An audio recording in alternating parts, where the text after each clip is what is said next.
Welcome to MTMG's IT Roundtable, where we bring the power of human connections to the tech world. Our experts become part of your team, so whatever tech problem is keeping you up at night, we can help you solve it.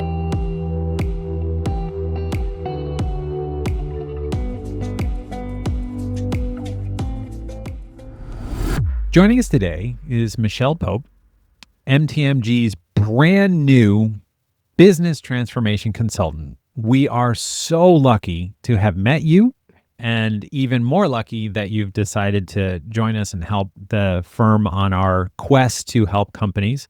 So we're so thankful, A, that you've joined us, but B, that you're joining us today to talk about your background and some great questions about the industry and things. So thanks so much for joining us. Thank you for having me again. All right. So as our business transformation consultant with over 20 years of leadership experience, you've successfully driven 30% year-over-year revenue growth through operational improvements. Could you share a specific transformation story where your approach to aligning people, process, and technology created significant business impact? Yes. So one that comes to mind, I think, was the most impactful. And that was when I first joined an organization as their COO. And they were facing challenges with declining revenue, increased expenses, and employee dissatisfaction. So I began doing some analysis on what were the tools that the employees were using to drive the business. So for instance, sales CRM tools, also support tools, and started meeting with the employees to interview them to understand what were their challenges. And so not just talking at the top executive level of, yeah, we have declining revenue. Well, that's great. But I really wanted to get into the why. And it really came down to those three areas that you mentioned, the people, process, and technology. So the people were frustrated with the technology and the lack of processes. And they felt that with the lack of CRM adoption and sales adoption in the tool, they weren't getting the visibility into then how to close the opportunity and then support it, which happened to be a whole other system that they needed to support the customer in. So if I give you just kind of a workflow, the salespeople weren't using the tool. So opportunities weren't in there. All of a sudden, an opportunity closes, it gets thrown into service to deliver. Well, that's not a good process. No. So why were the salespeople not adopting the tool? Well, the tool was very cumbersome. It wasn't developed for their workflow. And they honestly just didn't want to do all the work that it took to do a lead to opportunity close. So we refreshed that tool, worked with them on the process, got adoption, made them part of the process. And then we moved into, okay, now how do we transition into support?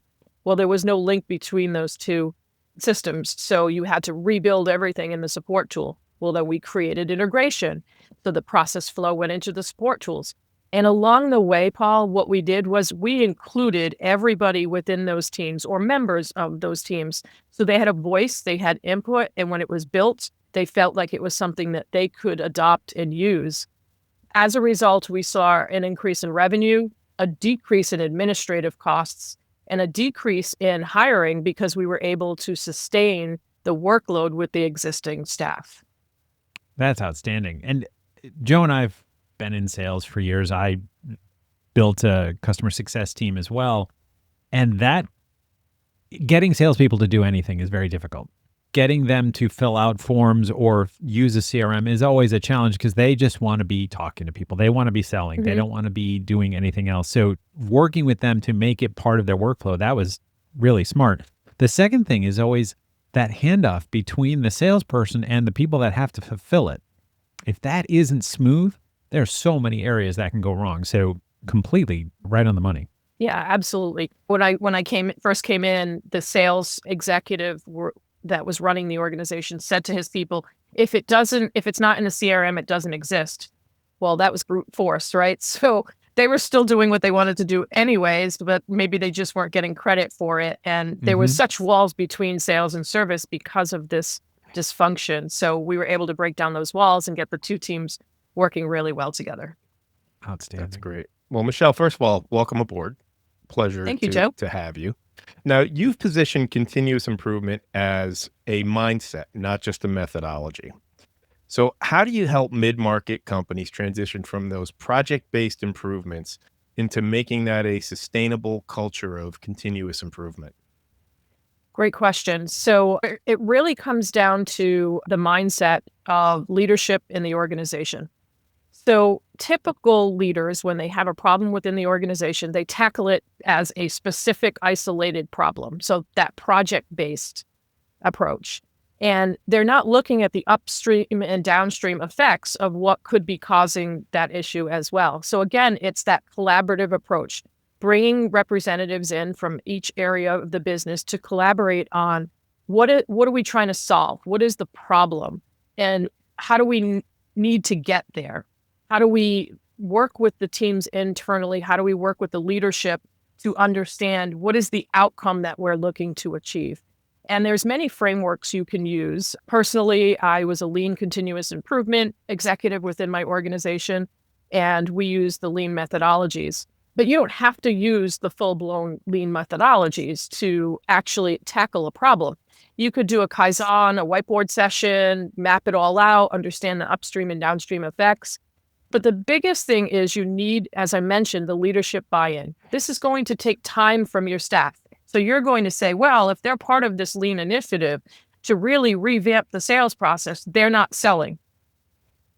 So you have to commit the 1 hour, 2 hour, whatever it is a week, and empower them to have a voice and to really deliver upon what they think the issue is and how they believe they can get to resolution. It's really a cultural shift. And until you can have a couple wins, the employers are going to be skeptical. So you have to really advocate for this to come to fruition, allow for the not so good results. Trying to say it nice, right? The first initiative might not yield the expectations that you were hoping for. But you really have to allow for them to gain the traction and continue this process. And it is a lifelong organizational process. You don't just implement lean to fix the sales process and you're done. It has to be embedded in your culture, and you have to be allowing your employees to be continuously looking for process improvement areas. Sorry, if you can't tell, I'm Italian. I do a lot of... Yeah, that's great. Quite all right. Yeah. But so carrying on with that concept, as a Lean Bronze certified practitioner, can you give us some ideas of how you really work to adapt that continuous improvement? And for mid-market companies that may not have the resources of larger enterprises, but still really need to compete on on operational excellence? Yeah, so we had brought Lean Bronze certification to one of our organizations only after we had the culture of continuous improvement. We then wanted people to feel good about what they have done and have that certification on top of it. And I had a woman that was running the program, and she didn't have direct reports. And at first, she really struggled with, how am I going to get people to really be bought into continuous improvement and all the work that they're going to have to put into it if they don't report to me? And it's a different level of influence, right? It's getting them excited, getting them bought in, really creating those cross-functional teams and allowing them to learn the tools and apply the tools, as I mentioned earlier, and make mistakes and learn from those mistakes. So it's empowering the employees, empowering the team leads, creating those lean teams. We had an actual lean team board when a successful lean actual event was completed. We took a picture, we put them up on the lean board, and again, it was ingrained in the culture and it was supported by the leadership team from the top down. Outstanding stuff. And you're so right that it has to be from the executive level that there is that buy-in. That happens so often, whether it's project management, making sure that there are stakeholders that are involved, or optimizations where they have to say, you know what, we are going to take a hit here, but it's going to make the overall organization so much stronger. That executive buy-in is what allows it to go forward. Giving those people that space is so critical. Completely agreed. One other thing I'd like to mention is, sure, as part of these lean teams, we would allow the team at the end of the event to report out to the executive team. So some of these executives had never interfaced with these folks, had never seen them publicly speak, had never really understood the value of what they bring to the organization outside of their job description. So it was a way to give our employees exposure and have the leadership appreciate them at a different level. I love that. Outstanding. Yeah, absolutely love that idea. Outstanding. Your background includes pioneering technical apprenticeship programs recognized by the National Registered Apprenticeship System. Have to be honest, I didn't know that existed, so this is very interesting. How can mid-market companies address talent challenges through innovative approaches to skills development? So I'll share the story of how this came about. It was back in the 90s, and we were facing challenges getting skilled people, whether it be customer service skills or technical skills. I'm of the belief that if you have the customer service skills, I can teach you the technical skills, but you also have to want to be technical. Like, for instance, my daughter has no desire to be technical. So we were faced with this challenge, and we were hiring people. We were putting all this work into them. I shouldn't say work, all this development and mentoring and coaching, and they weren't succeeding. They weren't growing. They were not happy. So we decided to take an innovative approach and just put an ad out for people that were maybe looking for transitions from other industries, young kids coming right out of college. And we said, we will train you in an 8-week program.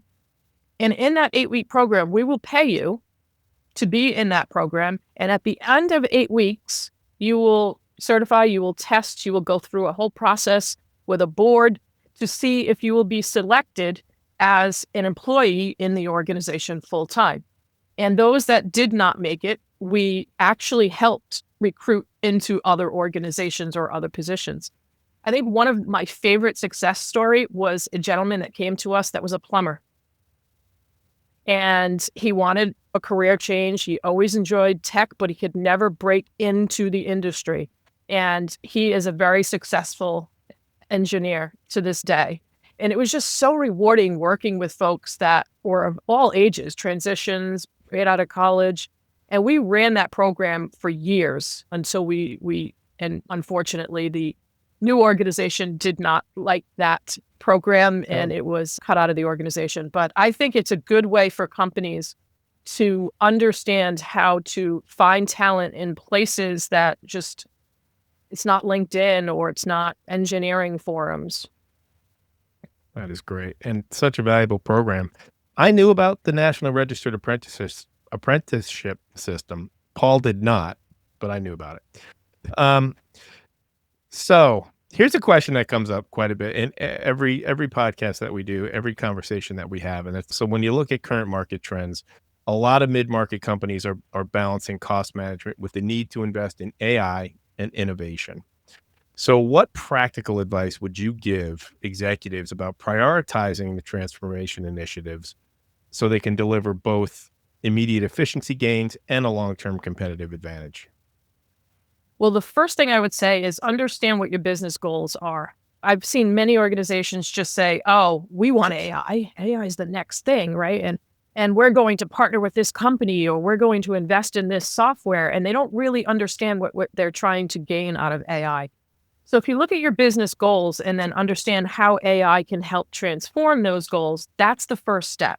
It's like buying a piece of software because it's the latest and greatest, but you don't go through the analysis of what do you want that software to be for you? What do you need it to do? So you don't get those requirements gatherings. So it's like that process. The second would be look for some big hits, some immediate gains that can show results. Don't pick a project that's going to take 18 to 24 months with AI. So pick something small, like helping your sales team create cold calls, scripts for cold calls, help them to do market research on where the client base is that is untapped, small things like that. Invest in scalable technologies. So don't go out and get the biggest and best and greatest. There are technologies that are at your fingertips. So as a Microsoft shop, you have Copilot. Another great option is ChatGPT. Start small, start with what you have, and then understand as you continue to build, where are your additional needs and what software will service those needs. By that time, hopefully you'll be seeing an increase in efficiency and optimization and as a result, revenue, and have the monies to spend on those products. And then it all ties back to that continuous improvement culture, always having your staff be empowered to look for ways to continue to advance and optimize process, procedure, and technology. And I should just add one left. How do you know you're successful? Having the right KPIs in place to understand what that success is, because we all say we want X, Y, Z, but what is the outcome? So you have to have the KPIs in place to measure what that outcome is to understand if you're being successful. That's great. Thank you. And so now our very self-promoting question here. What made you decide to join MTMG? I would have to say it's Paul. Okay.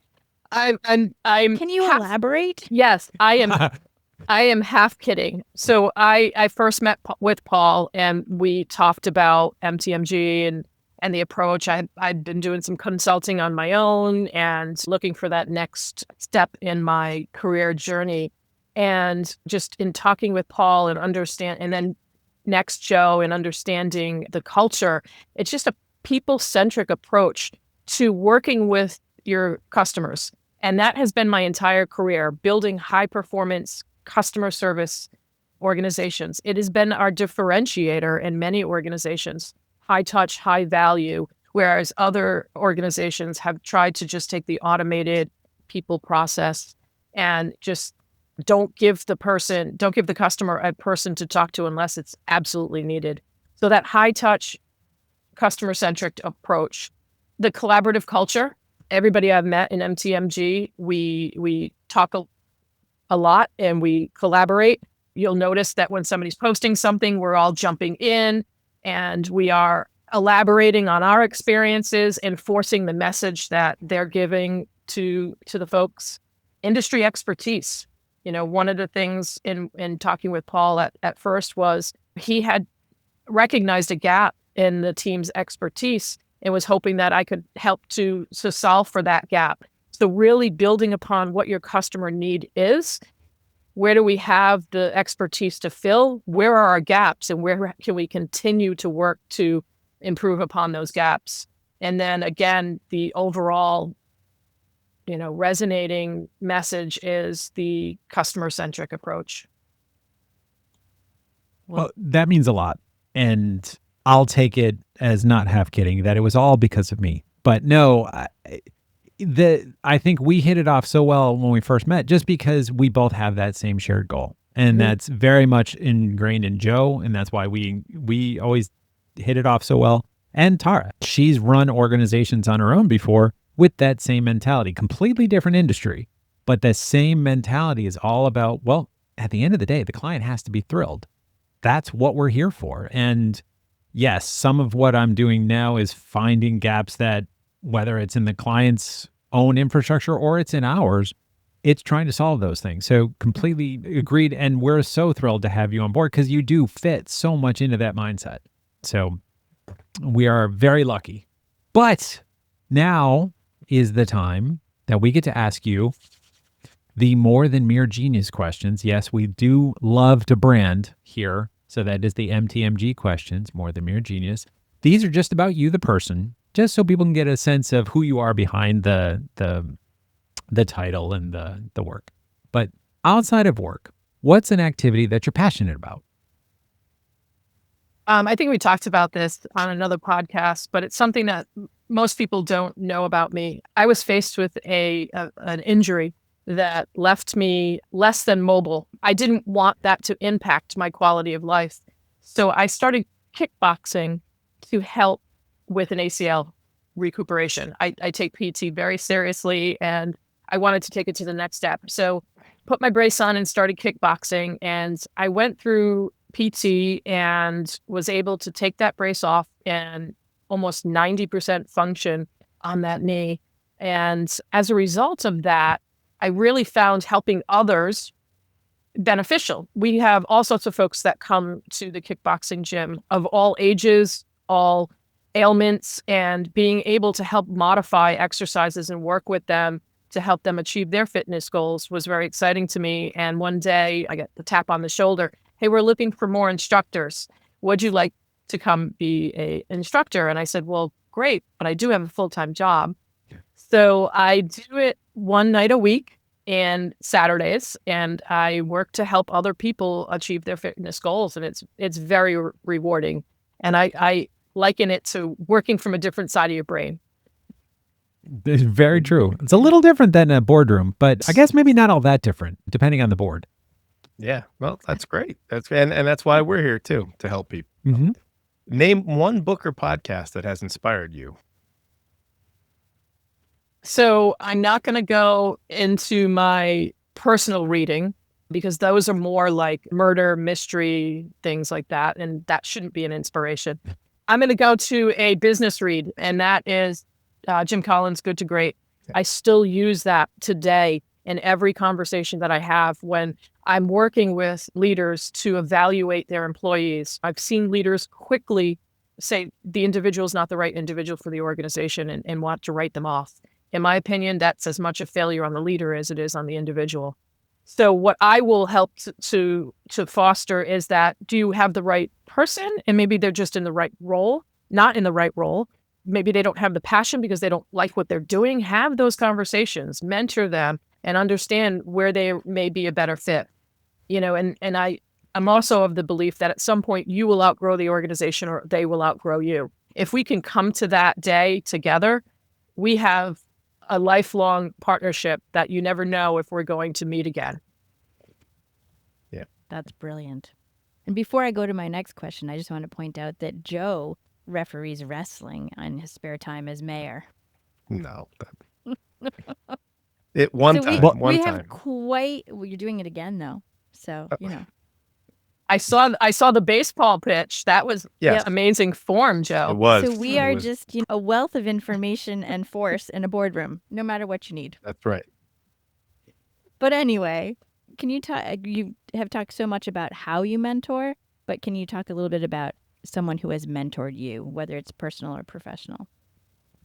I won't go down the cheesy route. I'm going to go with I'm going to go with that CEO that I had mentioned in my last podcast. That I just remember the day where he came into my organization. How I met him was his organization was my partner for IT services. So I had known him through that partnership. And I just remember him coming into my organization one day and saying, can we grab a cup of coffee? And we sat down and we just talked. He had a knack of finding people. We could be at lunch and he would say, we need that waitress. She's got amazing customer service skills. We can teach her to be a PM, right? And he would just look for people. So he came in to talk with me and said, I really want you to join my organization. I said, okay, what does that look like? And he's like, we're pioneering a new role. It's called an application engineer. You're going to ride alongside the salespeople and you're going to help them match solutions to the customer's need. And I'm like, I'm not an application engineer. I'm technical. He's like, yeah, but you have the customer service. So I joined the organization as one of the two first application engineers. And I spent many of sleepless nights trying to learn a technology solution before going to a customer meeting to be able to talk through it as whether it be a potential for the customer or not. And then I just grew within the organization. He was also a leader that wouldn't keep you within the boundaries of a job description. I always said somewhere he saw on my resume that I was a project manager because the next thing you know, I'm building out his project management office. And it was a small little thing on my resume, and I probably did it once, but I was building out the project management office. And it just spiraled from there, getting into professional services, managed services. And next thing was part of his C-suite.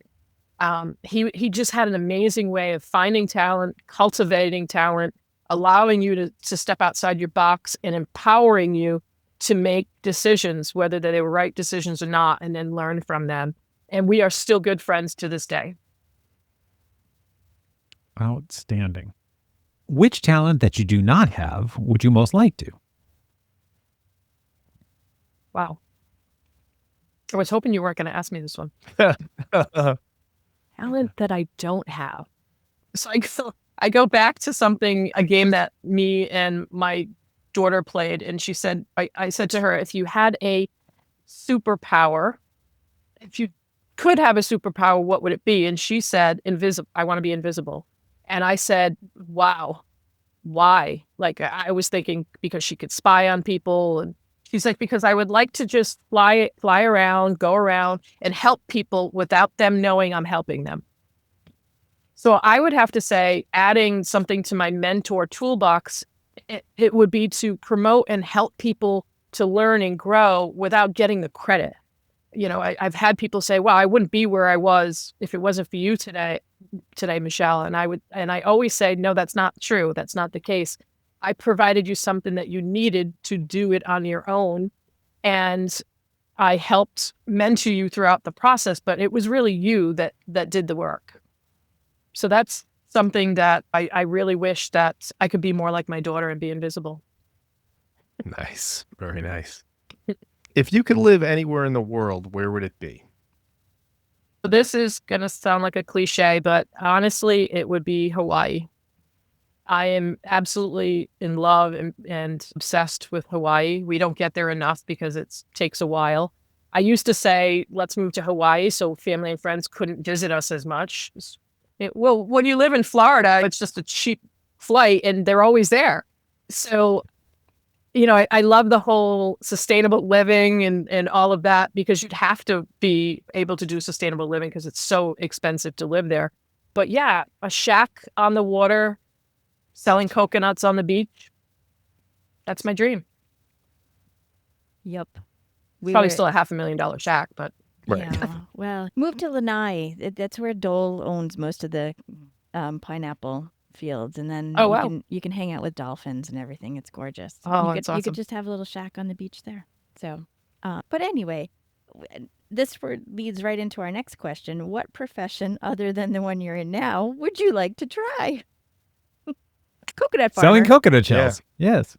Or I could be a bartender on the beach. I could do that as well. I would say the one role that I don't want to say regret, because I enjoy the path that my life has led me. But the one goal that I wish that maybe I would have tried was my original passion, and that was to be a veterinarian.